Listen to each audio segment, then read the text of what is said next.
greetings also to the viewers. Firstly, if you would just give us a little bit of your own personal history for the understanding of our viewers of who you are. I'm Princess Stella Sigcau, as you said, but Utiwe. Stella Sigcau, Katsika Yezwe, Ntabankulu, Kabahelane, Sigcau, Kamqilikafaku. So what that means, I'm Princess Stella Sigcau, who's born of Nkosi Yezwe Sigcau. Nkosi Sigcau is the son of the late King Lwandlolubvu Sigcau. King Lwandlolubvu Sigcau was born of King Mahelane. King Mahelane was born of King Sigcau. King Sigcau was born of King Mqikela. King Mqikela was born of King Faku. So that's who I am. Wow. And my father is senior traditional leader, was senior traditional leader in Ntabankulu and former ANC activist. Now, the Mpondo Kingdom was established in 1226 in what is now called the Eastern Cape. Yes. Could you take us as far back as you possibly can to tell us the history of the Mpondo people in South Africa? You are correct about the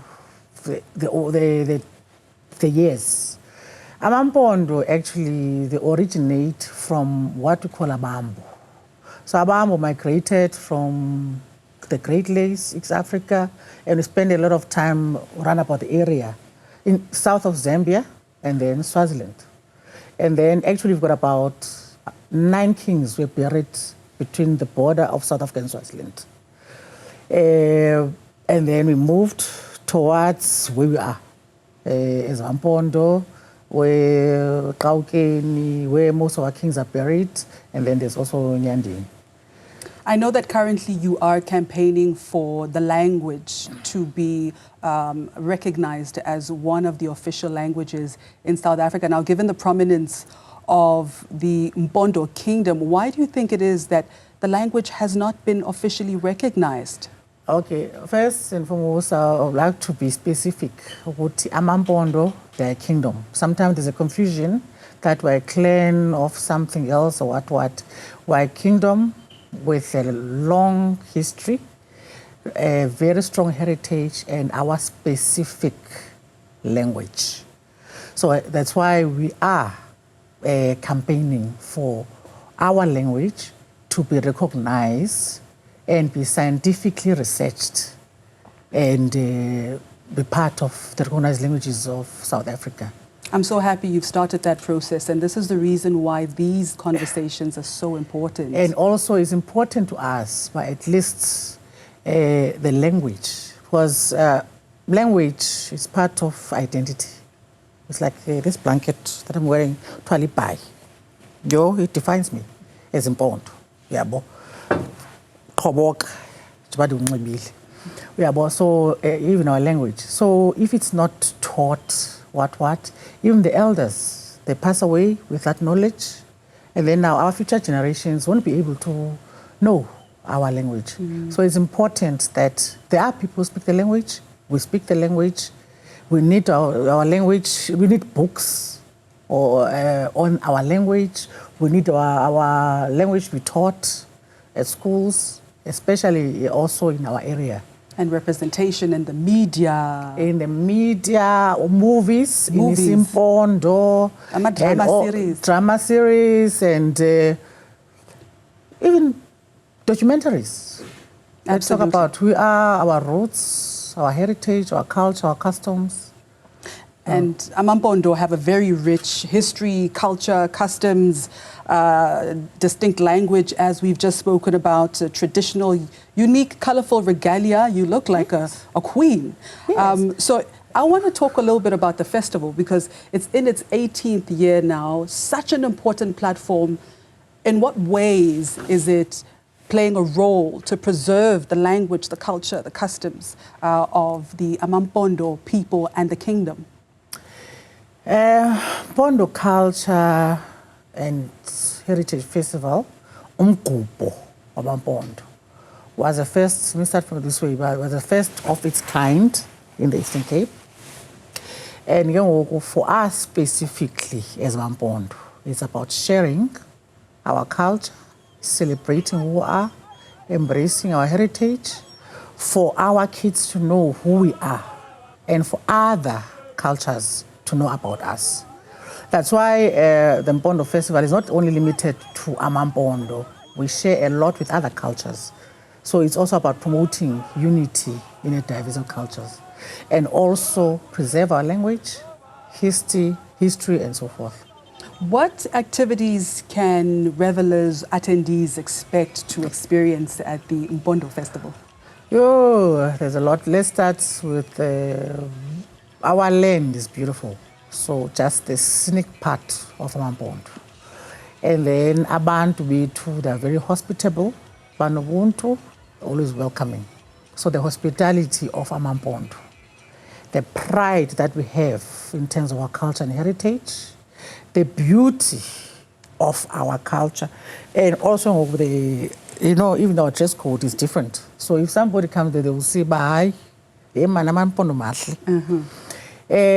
traditional dance, we've got also something called umkhwelo. Umkhwelo is Mpondo horse parade. So it's unique. And even our horses, they dress Mpondo. And they understand it's important. So there's a lot, and our culture is very diverse. And we're not only celebrating the 18th Mpondo Culture and Heritage Festival, we're also celebrating Mpondo Redance, inkciyo yamaMpondo, okanye ngesimpondo umgubho mankazinyana amaMpondo. So talk to me a bit more about the Redance, and what is it about? What is the purpose behind it? Redance, in the current era that we, in fact, even historically, self-preservation, self-love, but now we're adding other things over and above. Like for instance, this coming Mpondo Redance, the focus is on the fight against GBV, gender-based violence. So whilst we are telling our girls to take care of themselves, they must have confidence in who they are, they must preserve themselves, but they must also be aware by there's such things as gender-based violence that they must protect themselves against and be aware and conscious of. Because some of the kids, they're young, they will go to high school, they go to varsity, and then the parents won't be there. So now if GBV happens, what happens? So we are trying to also add more to the traditional aspect of the Red Dance in terms of social cohesion and the dynamics of today. Now, as a woman who comes from such a powerful lineage of female pioneers among many other people of royalty in your family who've impacted society greatly, you yourself are a power woman. What is the legacy that you would love to establish in this lifetime? I think in terms of my legacy is to contribute in the best way to create a better life for all the people, to contribute to my heritage as Mpondokazi and a princess, so that isimpondo saziwe naphi, whether in Canada or China, what, kwaziwe. To also contribute to the identity that I belong to, which is South African identity. All right. Thank you so much. We appreciate your time and are looking forward to the festival. Where can people go for more information? They can contact Nkosi Jongilanga Sigcau, the chairperson of the Mpondo Culture and Heritage Festival, and through the number 066-230-3324. All right. We'll certainly be posting those details as well. And this was Princess Stella Sigcau of the Mpondo Kingdom coming to talk about the Mpondo Culture and Heritage Festival, commonly known as Umgubho Wamampondo, taking place on the 14th and the 15th of September at the Lwandlolubvu Great Place in Ntabankulu in the Eastern Cape.